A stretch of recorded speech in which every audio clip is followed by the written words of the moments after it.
And welcome back to SpinTV's coverage. It's the feature card, the first round, the 2019 United States Disc Golf Championship. We're at Winthrop University in Rock Hill, South Carolina.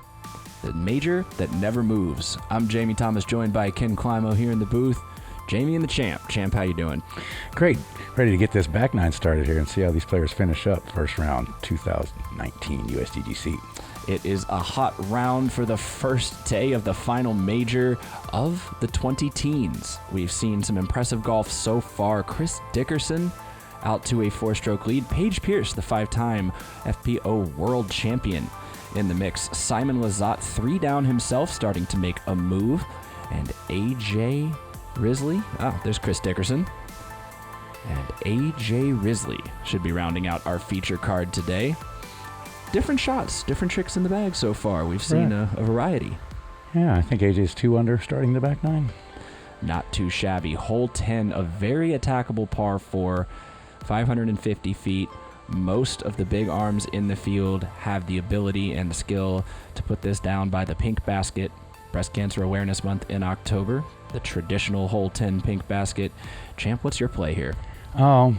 It says 549 feet, and I think that's if you play it the way I play it, which is throwing over to the left and then approaching from there. If you throw it straight to the pin, it's actually 474 feet from the tee pad to the basket. Well, let's see how close Simon can get to this basket. I'm sure he's going for it. Yeah, it should be a mid-range for a guy who can throw 690. He doesn't like it. He floated that one pretty high. And ends up short and left of the inbounds area. That means drop zone. I do believe you'll be throwing from the drop zone, but you can park it from the drop zone and make the putt and get yourself a par, so it's not that big of a risk to take to go into the basket there. Simon will not be one of the 10 eagles that we saw today on this hole. Chris Dickerson throwing it out to the left like you were talking about. Good safe shot.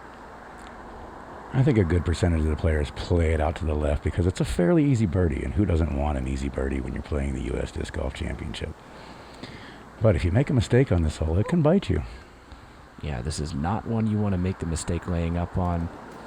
Paige going for more towards the drop zone. The extra short layup, which leaves you 330-ish, 340-ish. It's not that difficult a shot. There's nothing in the way, but the landing area is a little tighter around the basket, I think, this year. So on the right side for sure.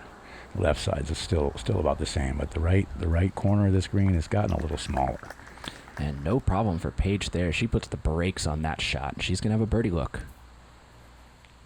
Simon needs a good one to save par here. And how about that spike angle just showing off the power? Jumps up, hits the bricks, tap in for the par. It's a bit disappointing for him because that's a hole you definitely want to be somewhat under par on, 1 or 2 under par for the bigger arms. And as we can see, he's not his happy self picking up that disc or trying to pick up that disc with his feet. Simon, always finding ways to entertain us on the card. Here's Chris Dickerson with the hyzer.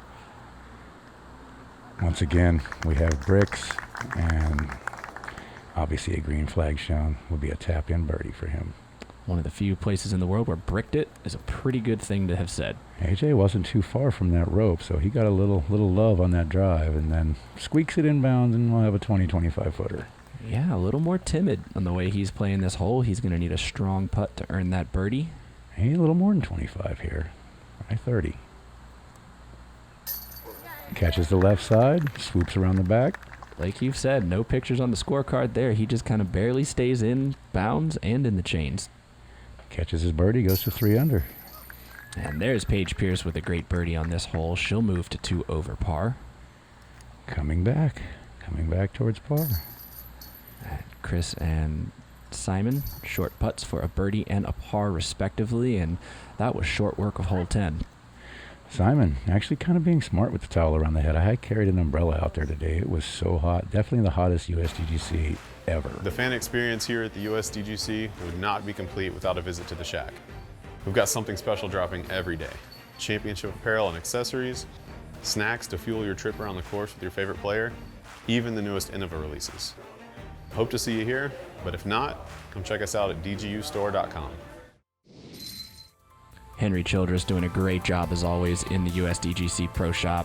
I always find a way to snag one or two goodies from my wall at home. Right. Definitely see the Mace brothers in there all week long, too.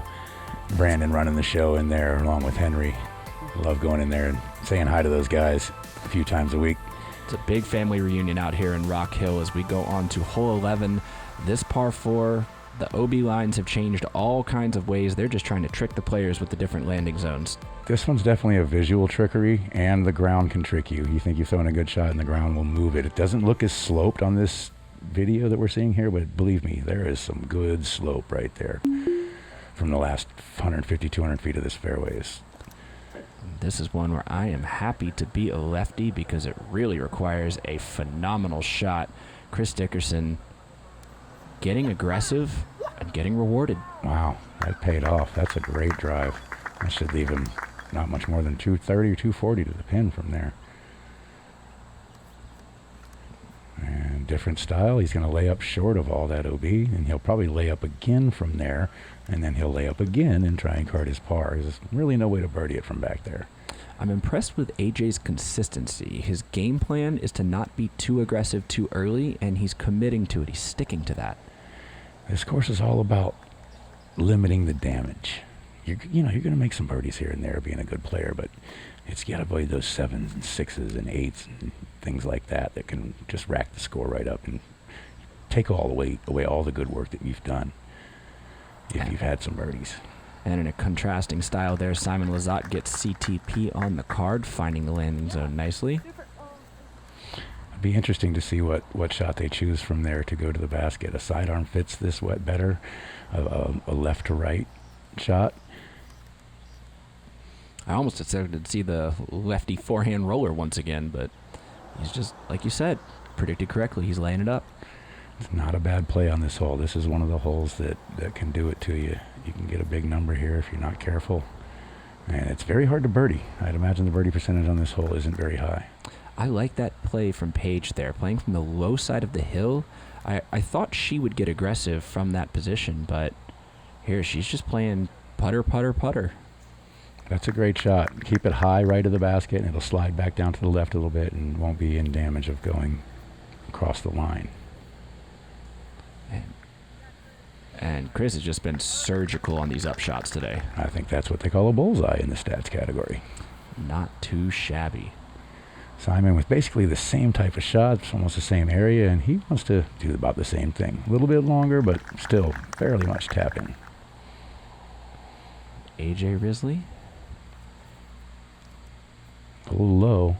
He's not going to be happy with that one. He's going to leave himself a tester there, and there is some slope there. If you happen to miss that putt with some air under it going left, you could go out of bounds again. Okay, checks up nicely, but you can see that's only 8-10 feet from the line, and he missed to the right of the basket. And that could be a momentum killer when you lay up. You plan to lay up, and you still don't get rewarded for it. Try to play smart. Paige will card the par. AJ takes the bogey there. That feels bad, especially with 12 and 13 still looming in the immediate future. Which are very tough birdies in their own right.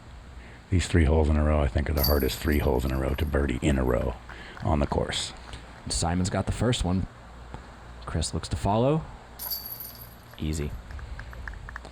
Routine. Wow. Hole 11, not pretty good work there. Hole 12. 901 feet.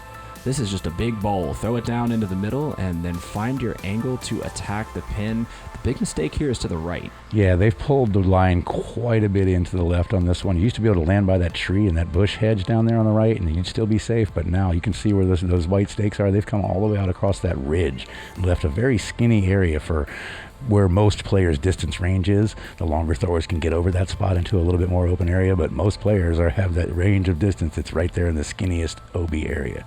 And if you're down in that bowl, it's really hard to see the pin, which makes the upshot even more nerve-wracking as you see the right side of that green can roll a 15-footer into a 40 real quick. There's a good bit of slope on that right side of that green, which can definitely turn a disc up and make it go elsewhere than you intended.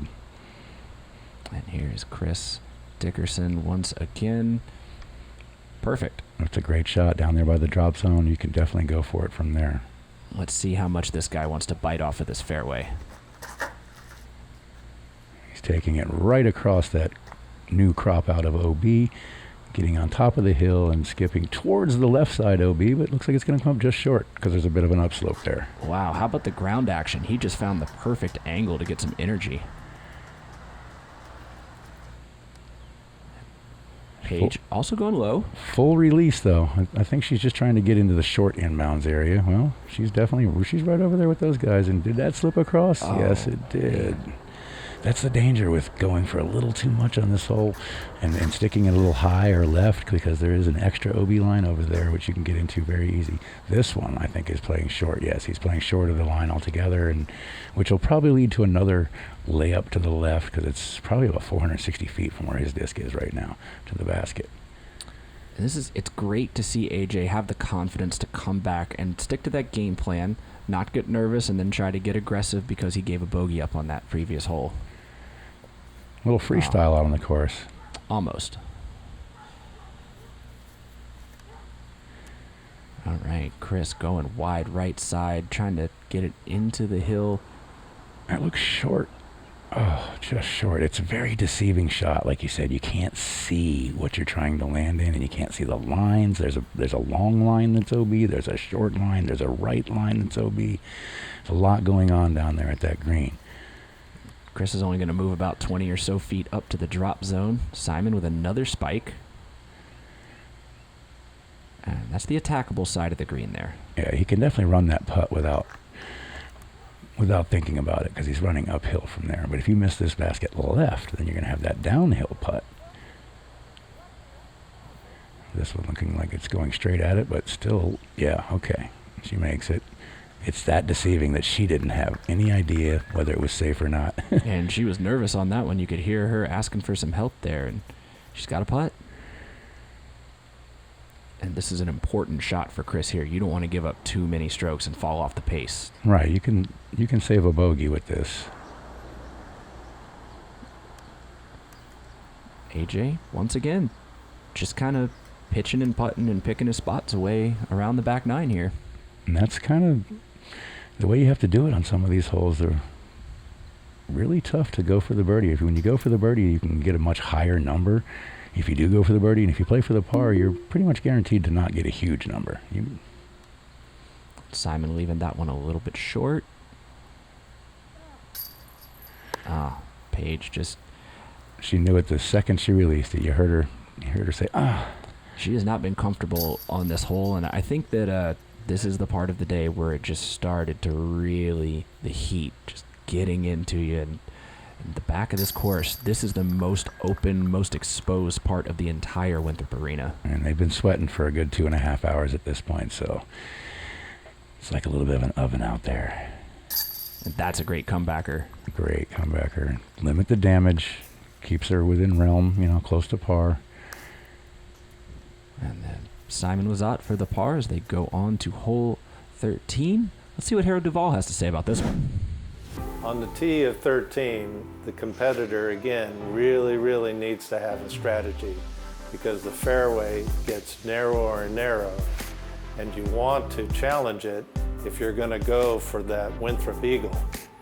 And that's possible not only to the A location, but the B location especially. We've moved it from the long location to the shortest one. But for some reason, historically, this short position really causes the players a lot of challenges, and they have to really plan differently. So as they tee off, they want to be not just thinking about getting in bounds, but eventually where the journey ends on the island green. And this tee location right here, it's a little bit easier than you were playing from back when this tournament started, throwing out over the road to begin. It is an easier tee location, but the holes has lengthened a little bit. It used to be 888. I think now it's 999 because the tee is a little bit longer. And I believe even in past years, they've had pins that are reaching over 1,000 feet. They've played OB and hazard on both sides of this path that walking through is just... They're really trying to trick you and never let you get comfortable in this corner of the property. I think they've played this hole in every different configuration they could. And in this one, the hyzer play is great for the right-handed players here. They're just going to try to be safe and we've even seen in more recent years pushing their second shot long instead of trying to go across the corner. So interested to see how these players set themselves up. I thought I would see Simon try and go for the drive a little bit more so he could get to the spot where he could throw for the eagle. I'm not sure if he got that far, but if he did, we'll see some fireworks. And he's been aggressive all day, so... He did not get far enough. Yeah, Now he's pitching it to the spot where some big drives can get down to. If you throw your drive down there, then you have an opportunity to throw across and get an eagle putt. But yeah, the two longest holes that we've seen Simon play today, the par fives, are really the only ones where he's been any sort of conservative. Everything else, he's been very on it. Which is odd to me, because I figured he'd take a little bit more of a risk here. And like I was saying a minute ago, some of these players going for that back left corner. AJ... It might skip back left up onto the... I think it did. That's a play I have never seen before. I think he got lucky there. I don't think he was trying to do that. I think he was trying to go for the island and came out a little early and a little left and got the skip off the road up above the curb, which has not been that friendly in many years past. That curb has taken out many a player. And remember Eagle McMahon, one of the more recent victims to take a very high number there. Page going for what I'll call the new age play on this hole and executing it nicely. I think that's a great place where she is down there. He gives you a wide open shot and a much shorter shot. Simon looked to just be getting the airspace to make sure it flares up over that curb you're talking about. Yeah, that curb is detrimental. I've seen many a player hit that curb and look like a beautiful shot and have to rethrow from way back. Chris Dickerson, a little more of the straight approach at it. Does he have enough weight on it? It looks a little short. We'll have to see if that step putt can gain momentum once again. I guess if your step putt is as good as his, that's not a bad spot to be in. Page is going to want to get a little bit closer here. A little early release there. Safe side of the basket. Don't want to mess with that right side because there's a parking lot right there. So she gave herself a putt. Yeah, came out too high. Never really had a chance to get super close, but as you can see, that curb on the right-hand side is right there, so you can't hang it out too much. You'll see a lot of players come up short left on this hole just because of that reason. AJ taking advantage of his good fortune there on the previous shot. He's going to have a look. And here's Chris Dickerson. He has not missed from the Circle 2 range today. That was a little longer than some of the other ones, but still within his range. He was just a bit low. And maybe just a smidge uphill, too. That is just a bit uphill there. Oh, Simon. He wants that one back. Yeah, it's not friendly when you draw metal from that close and not hit any chain at all. Well, that is friendly. High on the chains, but knocks it right in. She put enough power for those stiff upper links to make sure it got all the way in. That's a great birdie. Good putt there from AJ, getting rewarded this time for playing patiently. A little fist pump there. You gotta love it. You love it when a competitor wears their emotions on their sleeve. You can always tell that they're in the fight. Yes. Let's see what Harold says about 14. Standing on the tee of hole 14, a lot of the players are going to be faced with a challenge. Do I want to go big sidearm or big backhand? The challenge is a little bit different this year because we've added 4 big hay rolls, and the hay rolls balance out that sidearm and backhand challenge. Each route is a good route, but the risk is now balanced between the two. And whichever way you go, there's an elevated basket to a sloping green waiting for you. Once again, the Duvall's putting up some forehand blockers here on 14. Well, this course is fairly forehand friendly as a whole, so I like it when they make it a little tougher on the lefties of the forehanders. And wow, AJ once again and getting that deflection. I don't know how he throws that shot, but he's done it twice today. Yeah, I think he was just trying to play that one somewhat safe because this hazard comes up on you really quick when you start going left. You get a little high and a little left, and that hazard is waiting on you. And this looks to be picture perfect from Paige Pierce. If it doesn't roll away, and it doesn't, that's very nice. That green can be unfriendly and can spin you down into that hazard quick, like if you have a little too much speed. Now, she is dealing with a basket that is much taller than she is, so it's going to be a very high angle. And Simon He's thrown that shot way inside of where he wanted to, but he's still safe. So I guess it's a good shot to choose. If you're going to mess up on it, you're still safe. Yeah, I'm not sure what was worse there, the result or the gymnastics after the throw. That looks like it's going to catch that same little tree that AJ got. And these guys are respecting the downslope in the hazard area around this basket because it is very penal. Yeah, possibly even too much there, champ. Simon is really going to have no choice but to just kind of spin it up there. Look at a real wrist shot. Yeah, from this far away with that raised basket, then the hazard area below, you're almost guaranteed to lay up. If you go for it, you better make it. And Simon and Chris playing kind of similar games, though you may not expect to see that from those two players specifically. Here's AJ. He wants big it. Putt. Oh, he gets it. And he is fired up now. He's had a couple of good ones. Let's see that one more time. He was about the back edge of the range where you even want to start thinking about going for that putt. And he made do. Yeah. He knew it anyway. Just sometimes he's in the zone right now. He's been playing patient, as we've said, and now he's ready to start attacking. And he's basically caught up with the other two. He's right in there, in the fight. Great putt, Paige Pierce. Wow. She's making a move late in the round here. Yeah, that was going to be tough to get out of the basket for her, but no problem to put it in the chains. Simon and Chris left out of the birdie party here on 14. You wouldn't think that with their arms. No, not at all. But every hole on this course can take the best of them down. And how about 15 as we come up to this par 4? Just a diabolical triple mando way down this fairway. Really have to stretch that disc out, make sure it's still going straight and not fading when you get to the gate.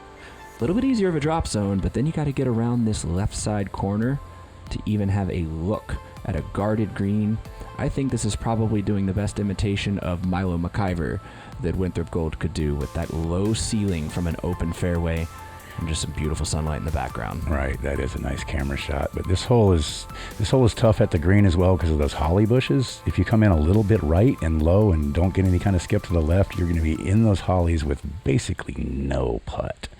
So approaching the green, they want to get to the left side of the basket or straight in front of it. And let's see if AJ can take this momentum and work it into another birdie. Nice and straight through the Mando, get past the corner. You couldn't ask for much better than that. And you don't really want to go too far on your drive here because you get into another set of trees that makes your upshot difficult. So having the right distance is key here. If Paige can hit her line, I like her power level for this shot. Hits the Mando tree, kicks down into the middle, which will be okay. She didn't pass the Mando line, so she doesn't have to go to the drop zone.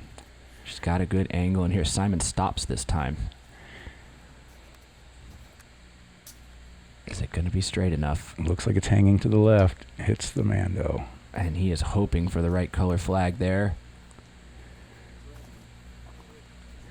Like you said, though, they did move this Mando out into the open field, but you have to hit a gap, or the drop zone. They moved the drop zone out into the field, but you have to hit a small gap from that drop zone now. Before, the drop zone was in the Mando and a huge gap, but you had to make a corner. Now you don't have to make the corner, but you have to hit a tiny gap. And Simon and Chris still kind of following each other around the back nine here. Stand still, got her out wide of all the trees, and that's going to be a tricky approach to save par there. Speaking of tricky, how about this? This is going to be a forehand cut roller to the left. How hard is this shot? Snap it down with nice and straight, and just as long as you got enough power on it, it should turn left. But he's gone a little too far forward, and then it's going to make a weird angle coming back to the green. But you should be able to get something in there for a putt to save par. Well, Chris, he found his way past the Mando.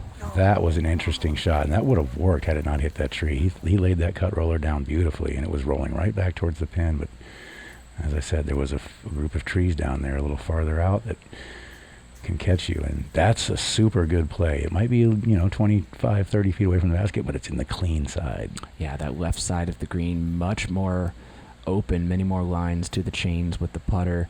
Simon, deft forehand touch there. That was really nice. And here's Paige, also very good with the sidearm. Yeah, they're opting for that shot because it's much more open on that left side. But that one didn't. That one took a weird kind of almost an Anheuser skip off the Heiser jump, and gave her 10 to 12 more feet than she was wanting on that putt. And Chris, the lone backhand upshot, and no problem. Puts Right it up the middle. Right up the middle in between the wickets. Page has got the hallway. That was a grip lock, I believe. Yeah, that's just a miss, and snuck that one in the weak side, or maybe the 2-pro side. It makes good on the comebacker, but it was a little shaky. Oh, and AJ's first miss from C1X today. He's been sticking to his game plan all day. It's still a par. It's not too bad on 15. Pars will never hurt you. Simon finding his way to a par 2 after or par also, I should say, after a tricky start. Chris Dickerson as well. And now we get to where the course gets really interesting. 4 holes left. Hole 16. 3 holes left. 3 holes left, excuse me. Hole 16. And we're going to once again see an interesting change to this green as the drone is going to fly through the straight up the middle shot. And again, you're going to see a lot of these power players go that left to right, that outside in move. And Champ, what are we looking at here? Well, they've put up some wooden soldiers on the left side of this basket. So if you do happen to find the hazard area on the left, you now have to deal with these as well to try and save your par. A well-thrown drive here goes a long way because this hole is a great birdie towards the end of the round and needed because there are 2 definitely tough holes coming up. AJ. I think he got a little lucky on that last tree because it might have found its way into that hazard area had it kept going forward. So he has found a way to make the Winthrop be nice to him. Simon going roller, that's interesting. There's not a whole lot of room to finish in there. And the control. Unless you hold it out of bounds all the way and then turn it in late. Wow. I don't have any words for that. That's a Simon and Simon only play at this point. Yeah, because there is a line past this basket that's also in the hazard, so you can't go long. So the roller is definitely tough. It has to be exactly the right distance. Yeah, and Chris Dickerson trying to get the same glove that AJ Risley got, and Winthrop said not twice. Can't fool me twice. They have pushed that right-hand side hazard back well towards the pin more, so if you end up short a little bit, you end up safe. So we'll see if Chris was long enough to even get in that stuff. Paige Pierce showing him how it's done with that inside line there. That was laced. 391 feet, looked effortless. AJ putting it up inside the circle. Chris looking to save 3. I think he was short of that area. Oh, he might still be in bounds there. Yeah, okay. That's what I was saying. That area on the right is pushed back a bit. Wow, must be pushed back really far. And how about Simon with the curl back roller in the backside putt? Easy birdie. Looking for 17 and 18 to come on home. That was impressive because there is a line 30 feet past that basket, which is also a hazard putt where you'd be putting for 3 instead of 2 if you're too far. And Paige, suddenly, she's only 1 over par. She is making a good move after not a shaky start, but just not kind of putting the birdies down in the early part of the course.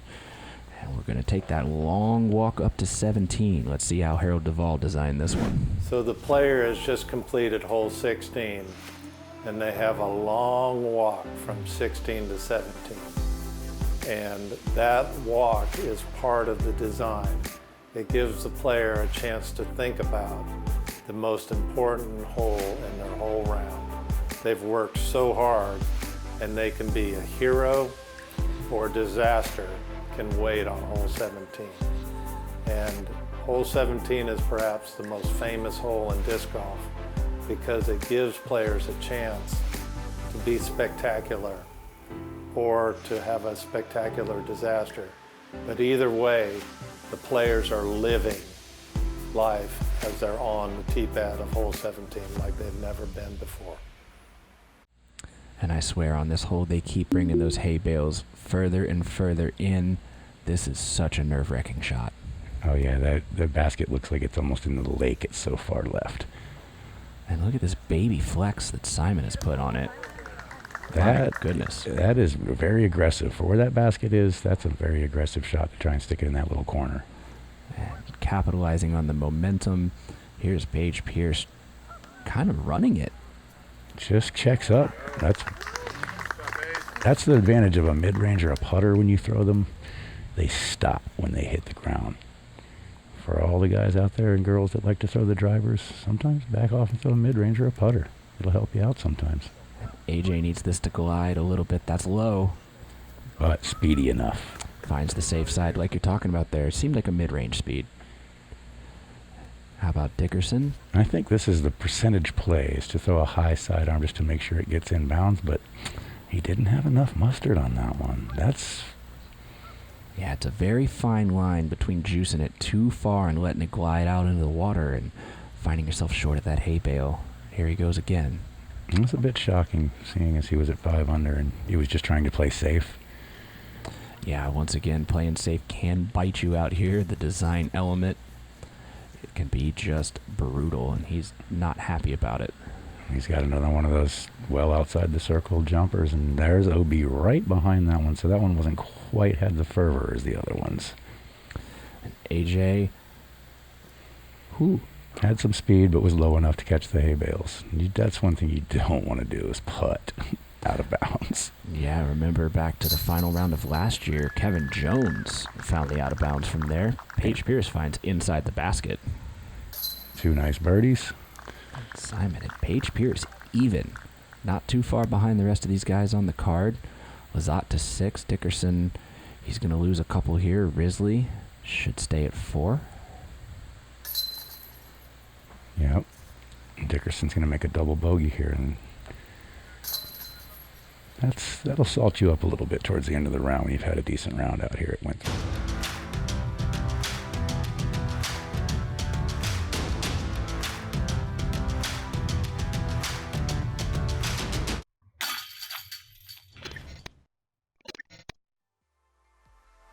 One more hole. The final hole at the Winthrop Arena has inspired so many holes around the world that we see on tour these days. I'm not even going to say anything. You take us right through this one. Well, this is just, I think, one of the more awesome pieces of design work on the property. You've got a left to right tee shot onto a right to left slope, and then you've got a right to left upshot on the same slope. And you basically have to have both skills. You have to turn the disc one way on your drive. You have to turn the disc the other way on your approach. It's a fast green. It's a raised basket this year. There's a lot going on this hole, and you see a lot of big numbers made on this hole. Let's see if Simon Lizotte can follow directions here. That's big. That's going for it off this tee. And risk reward. If you pull it off with the risk, you get rewarded. Wow. Just inside, flies over the cameraman's head, and very fortunate to stay inside the line there. Yeah, that is aggressive. Paige, this is leaking the wrong way. Anything going left seems to skip left and scuttle left on this hole, so you don't want to see your disc going towards that little dirt spot over there. That generally ends in disaster. It looked like she threw something slow enough to grab the grass there and not have to worry about it.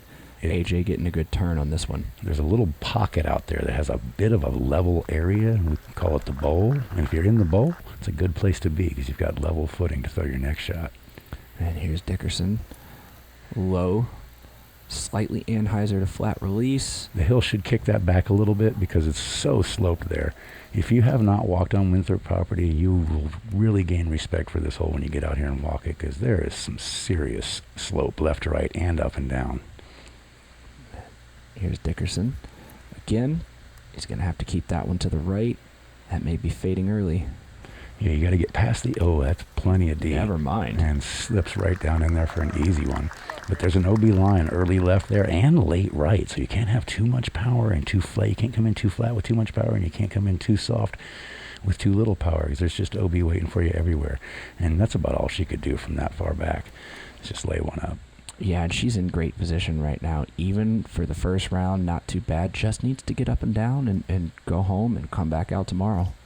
And that was definitely a bit right of his intended line, but once again, he gets a little tree love. Wow. Winthrop, I mean, he's got no rings to flash, but he is certainly showing the course who's boss at this point. I'd say this is position A. If you can throw your disc that far off the tee, and he's left it out by the edge of the circle, you would want to see a little bit closer from there. If you get that kind of drive up there, you kind of want to get in a little closer.